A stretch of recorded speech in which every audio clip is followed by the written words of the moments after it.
यार दराज से तो मतलब लाइक मोस्टली चीज़ें तो जो मैंने ऑर्डर की हैं मतलब बस ऐसी होती हैं, गुजारा लाइक हाँ, होती है। ऑनलाइन आपको पता है कि चीज़ें कैसी मोस्टली आती हैं, स्कैम ज़्यादा होते हैं। तो ठीक उसमें है। आपने ऑर्डर कर दी, फिर वो रिसीव भी नहीं कर रहा वापस के, अच्छा आपने रिटर्न करना है कुछ भी नहीं, आपको ब्लॉक कर देगा ये सब। तो आप वो मतलब आई डोंट नो कि वो कैसे वर्क करता है। एक लेकिन इस पेन तरह की चीज़ें लोग यूज़ करते हैं हमारी अब मार्केट में। और आपको ये नहीं पता कि उसके क्या इफ़ेक्ट्स हाँ, हैं, इफ़ेक्ट्स ठीक हैं है? बिल्कुल। आपको ये हम अगर इधर बैठे हैं, डेंटिस्ट हैं हम, तो हमने एक प्रॉपर स्टडी की है, ठीक स्टडी है? और किया है अगर बिल्कुल। हमने स्टडी किया है जो उसपे इयर्स ऑफ रिसर्च है, मतलब पिछले कितने सालों की सालों की रिसर्चेज़ है, तो उसके बाद हम बात करते हैं। लेकिन हमारी बात नहीं सुननी है, क्योंकि लोगों को लगता है कि हमने जी हम चाहते हैं कि लोग, हम हाँ, पैसे बना रहे हाँ, हैं। हम लोग हमारे पास आए हैं तो हम जी हम अवेयरनेस किस लिए कर रहे हैं? अब हम इधर बैठे हैं, आपने मुझे कोई पे किया नहीं किया ना, ठीक है? हम सिर्फ इसलिए कि यार लोगों की अवेयरनेस, अवेयरनेस हो लोगों का बिल्कुल, भला हो जाए, लेकिन लोगों बिल्कुल। को ये लगता है कि भई हमने जी पैसे लेने हैं, तो इसलिए हम चाह रहे हैं कि लोग हमारे पास आएँ। आप जो भी यूज़ करें, टीथ व्हाइटनिंग पाउडर यूज़ करें, ठीक है? आप कोई भी फेक प्रोडक्ट यूज़ करें या कोई ऐसी प्रोडक्ट जिससे आपके दाँतों को नुकसान हो रहा है, हम आपको रोक रहे हैं क्योंकि हम हम डॉक्टर हैं, जानते हैं तो वो। हम जानते हैं कि ये नुकसानदेह। हम ये नहीं चाहते कि हर इधर हमारी पॉपुलेशन जितनी भी है सब अपने दाँत खराब करके हाँ, फिरें, हाँ, नो, बिल्कुल। We don't want that. अब ये कि आप जो भी करके आएँगे, मतलब मेरे वैसे अब हमें तो इतनी टेंशन लेनी नहीं चाहिए अगर अकॉर्डिंग टू पीपल, मतलब हाँ। आपने दाँत खराब करके एट द एंड एंड आना तो हमारे पास ही आना है। तो हमारे पास ही है एट अच्छा द एंड। मिस, यूट्यूब जो है ना वो हमारे एक लोगों की टीचर है।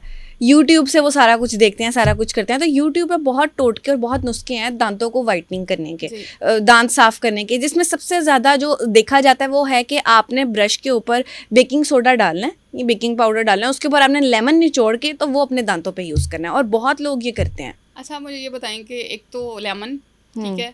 और दूसरा बेकिंग सोडा, ठीक है? आपने उनका और डायरेक्ट अपना हाँ, दांतों पे आपने यूज़ उनको करना है। जोड़ दिया इकट्ठे, दोनों मतलब केमिकल उनका आपस में क्या रिएक्शन हो रहा है, एसिडिक है ना, मतलब लेमन भी एसिडिक बिल्कुल। होता है। अब आप उस एसिड को अपने दांतों पे अप्लाई कर रहे हैं डायरेक्टली, एसिड को हाँ, बिल्कुल। तो वो आपको क्या क्या वो कोई फ़ायदा देगा?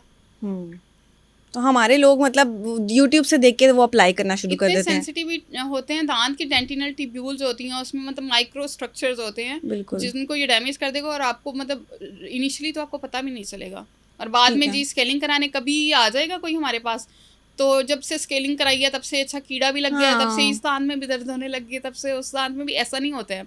वो जब मसले आपकी ऑलरेडी अंडरलाइन कॉजेज चल रही होती हैं, उनके सिम्टम्स लेट आते हैं। तो आपने स्केलिंग अगर किसी ने भूल के करा ली तो वो कहेगा कि अच्छा इस वजह से मुझे अब सेंसिटिविटी हो रही है। अच्छा, ऐसे होता है कि अक्सर स्केलिंग करवाने के बाद लोगों को दांतों में ठंडा गर्म बहुत ज़्यादा लगता जी, है, सेंसेशंस होती हैं, तो जी, वो जी। क्यों होती हैं? अच्छा इसमें ये कि जो जिनको सेंसेशन होती है ना, मतलब सेंसिटिविटी होती है, एक तो ये कि जिन्होंने कभी स्केलिंग नहीं कराई, ठीक आपके है। 25 साल के अगर लेट सपोज आप हो गए और आपने 25 साल के बाद स्केलिंग करवाई है, आपके टार्टर था, आपकी जिंजवल डिजीज़ थी, जिंजवाइटिस था, अब उसको हमने ट्रीट किया है तो उसको हील होने में टाइम लगेगा टाइम ना। लगेगा बिल्कुल। बेसिकली जब टार्टर डिपॉजिट होता है ना, वो जो करेड़ा लगा जी होता है, जी जी तो जी जी आपके जी। मसूड़ों को पुश करता है दांतों से नीचे, ठीक ठीक है? है। तो आपके जो रूट्स है ना, दांत जो कवर होते हैं मसूड़ों से, वो बिल्कुल। एक्सपोज हो जाते हैं, तो वो सेंसिटिव वो हो जाते हैं, होना शुरू हो जाते हैं। अब उसको टार्टर ने कवर किया होता है उस एरिया को, जिस हम्म। जहाँ से गम नीचे गया हुआ है। जब आप स्केलिंग कराने आए हैं तो हमने उस टार्टर को को रिमूव रिमूव किया है, किया, हाँ। ठीक है? तो वो एक्सपोज हो गया कुछ अरसे के हम्म। लिए। अब वो अगर हम रिमूव नहीं करेंगे टार्टर कभी भी, तो मसूड़े मजीद नीचे जाते जाएंगे। ठीक अब है। उसको हमने अगर टार्टर को रिमूव किया तो वो स्मूथ सरफेस मिल गई ना मसूड़े को, तो वो वापस रीग्रो कर जाता है। तो इसलिए हमें ठंडा गर्म हाँ, फील। कुछ दिन लगता है। ठीक है। एक कुछ की बहुत सीवियर अगर कंडीशन है तो 10-15 दिन लगेगा, उसके बाद नॉर्मल हो जाएगा, ठीक हो जाएगा, और फिर अगली दफ़ा जब स्केलिंग कराएंगे तो उनको कम लगेगा, और उससे अगली दफ़ा वो बिल्कुल नहीं लगेगा।